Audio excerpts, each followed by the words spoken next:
Hey, wonderful people. It's me, John Lahey. I am here and I'm joined today by my friend and my business partner, Frank Trimboli. Frank Trimboli, he is an amazing loan officer and I've known him for many years now. And Frank, how long have you been in the business? I've been in the business. Thank you, John, by the way. Thank you to John Lahey and the Fine Living Group. I've been in business 26 years. 26 years. So you've seen different real estate cycles. You've seen ups and downs and another ups, more downs. How many cycles has that been? I'd have to say it's been at least 3 solid cycles. And obviously we're in different times right now. Mm-hmm. You've experienced a shift before. Would you say we're in a shift right now? The market is shifting where we are today? Absolutely. Big shift going on. Big shift going on. Inflation, of course, inflationary concerns. We're looking at what's going on in the stock market, rendering on consumer confidence, which seems to be flailing a little bit. 26 years in the market. So you've seen a couple of these before. And recently you moved over to this new opportunity with Homebridge Financials. Tell me more about that. Why did you make the move? I was with SunTrust, now Truist. BB&T SunTrust merged for 21 years, a little greater than 21 years. It was good to me. I was comfortable, a little complacent maybe, and decided to step outside of the box and reinvent myself, basically. I still do the traditional lending that they do, but now I can originate, underwrite, fund the loans, and broker them to those institutions if it is the best fit for my clients. Now, you mentioned to me that you have some different programs now that you are at Homebridge. We have some clients who are investors and investors who some of them are experienced investors in real estate. Some of them are amateur or newer investors in real estate. How can you be helping out our investor clients? What do you have that's unique that would be helpful to these investors? Because, people say that real estate is really the best place to invest, especially in the market right now or always, right? Real estate is really a good place to invest your money. Well, historically, that seems to be true. And I'm an investor myself and have been for, 20 plus years. Yes, currently I'm with Homebridge, and that's home now. And we are a $32 billion correspondent lender, which means we have the ability to retain the mortgages, or like I said earlier, we can broker them to other institutions, again, whatever the best fit is for your clients. In reference to the investors, we have a phenomenal product, and it's really catapulted my business and some business in the business of some of the agents that I work with, such as some of your great teammates at the Fine Living Group. What I do is we don't need tax returns. A lot of times investors, including myself, when you're buying multiple properties or even one property and eventually have a goal of buying multiple properties to create residual income via rents or real estate wealth for the future, what we do normally, or traditional lending does, is they're going to want to see your schedule. Well, CPAs have a tendency, as they should, write off expenses. And a lot of times those, what look like positive income flows in the lending traditional world, are really negative losses. So what we do, and I just did this recently on a property myself, and I can give you that example if you'd like. But what we do is we'll take the rent comp schedule. So let's example, if the loan's payment, principal, interest, taxes, insurance, any HOA fees, so on and so forth, let's say that payment is $3,000 a month. When the appraisal comes back, as long as the comparable rent schedule, which the appraiser, self-explanatory, pulls comparable rents in the area, comes back at $3,000 or greater, we don't ask you for your tax returns or your schedulees. You basically get the loan.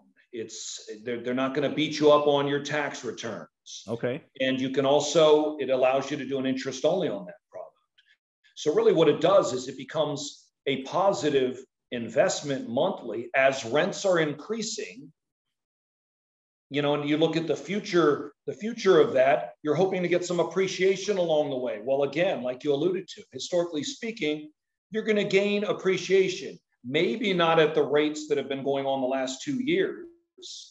We know that hopefully will subside a little bit, but you're always getting the increased rents on this product. And all we need, again, is the rent comp schedule. It's called investor cash flow. So this is your investor cash flow program. This is for people who are buying a second home or an investment home that's going to be rented out, correct? On this, it would be the investment home. So it's the investment on this proper product. On the other products we'll discuss, we can do second homes, you can do investment properties, we can do primary residences. But a big audience on the investor cash flow is our property management companies.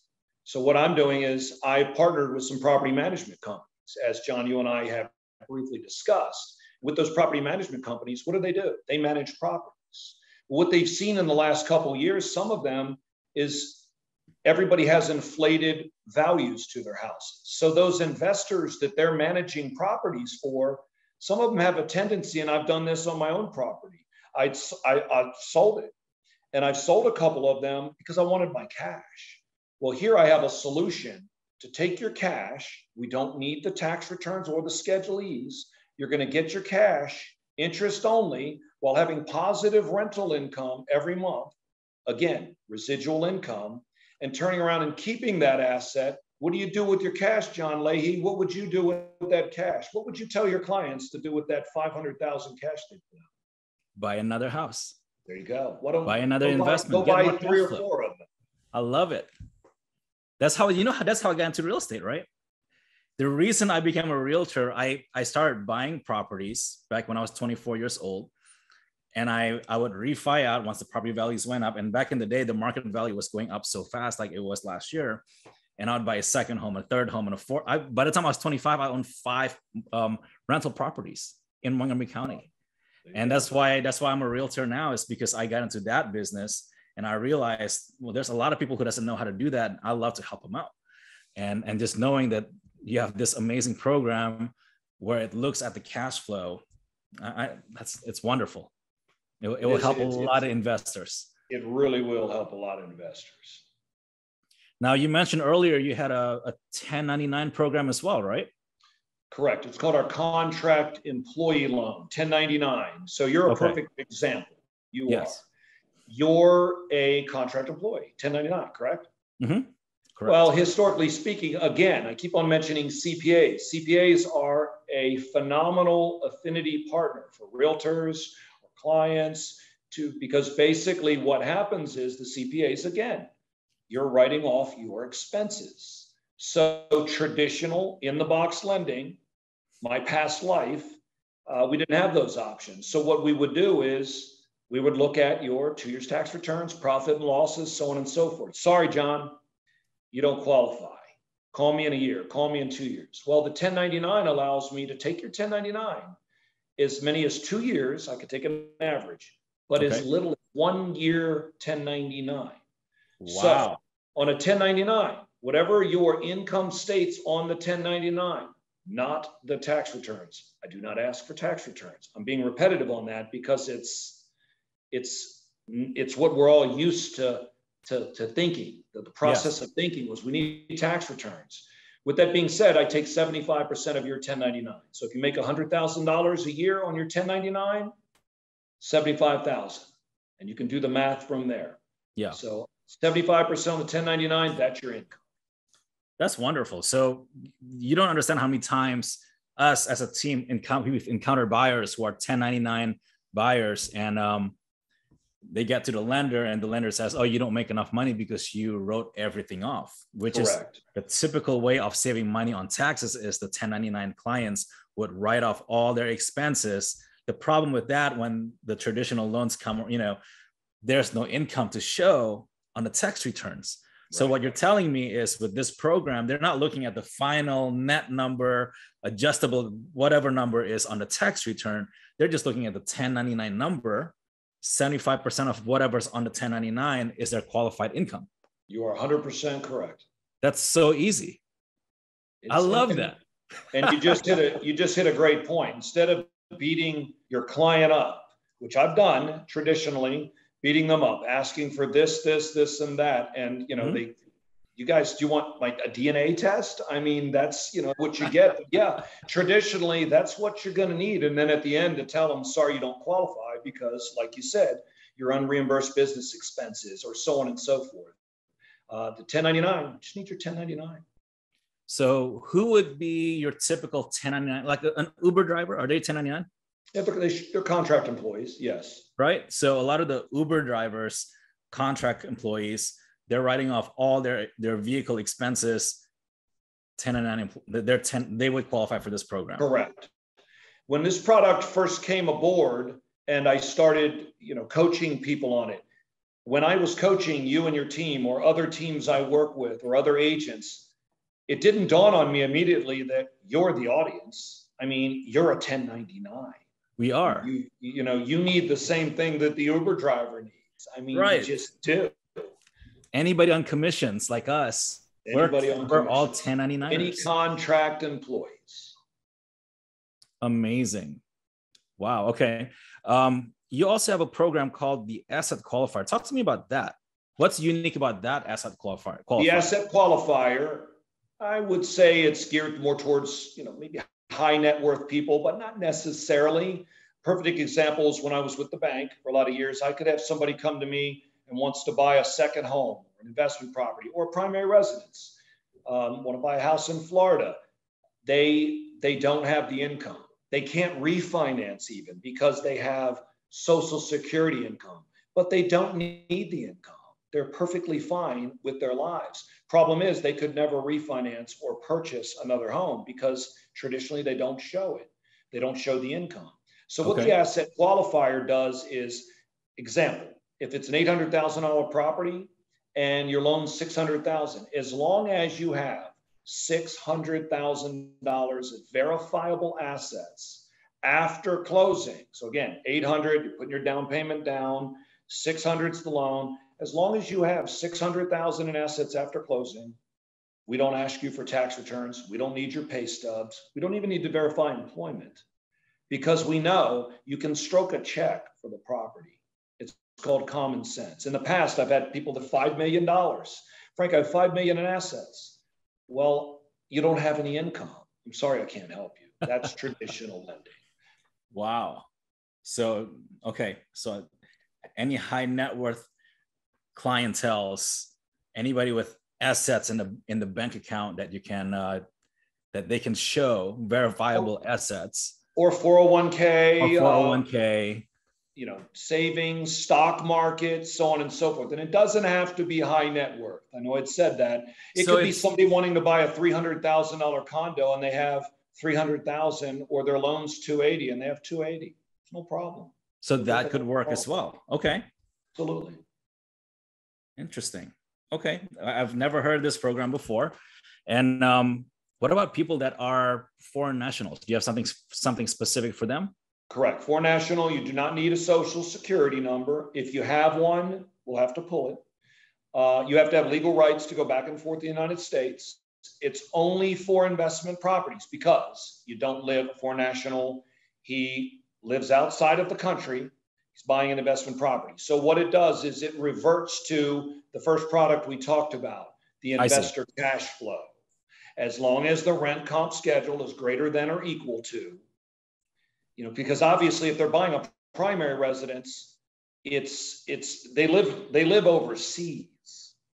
We also have to verify their assets, but with their assets, we have a laundry list of banks throughout the, Banco do Brasil or whatever it may be. There's probably 100 reputable banks that they're not U.S. banks, U.S.-based banks. Okay. Please scrub that. But with that being said, the foreign national, big in South Florida now and really in the DC area. As people are coming to these areas, they want to buy real estate. And as the stock market is taking a beating, they want to park their assets. And real estate's the way to do it. Before, oftentimes they don't have that avenue that you and I have. Yeah. And now they do. That's wonderful. If any of my clients or any of our listeners, they want to connect with you and contact you, and if they have any questions, what's the best way to reach you?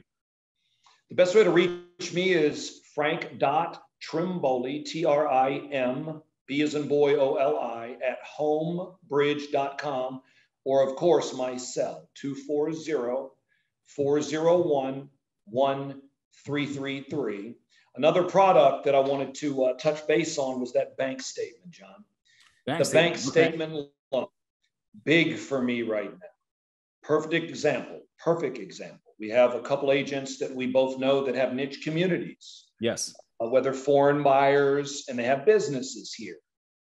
It's the bank statement product. So what I can do is I take as little as 12 months or 24 months bank statements, whatever benefits them. And all I do is look at the business deposits in their bank statements. I see the debits coming out, expenses, or they could be transferring it to their own personal accounts. Doesn't matter to us. We're looking at the deposits. I then take those deposits, add them up through the 12 months, we'll use that example, and I give them 50% of that. So I had a nail salon lady recently, was turned down by another lender. Since then, I've had 4 nail salon ladies sent. What happened is she makes 80 grand a month. She was turned down by another lender traditionally because she doesn't show it on her tax returns. So her debt to income ratio was too high. I get to take that 80 grand and divide it by 2, 50% of her income to me was $40,000 a month. I didn't need to ask her for anything else. No tax returns. Wow. No schedules, and she's now living in her new beautiful home. That's the bank statement loan, big product.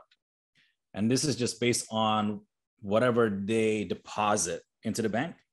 Correct. They're business deposits coming into the bank. Business deposits. So coming into the bank. Business owners would be perfect for this. And you can do interest only on every one of these products other than the foreign national.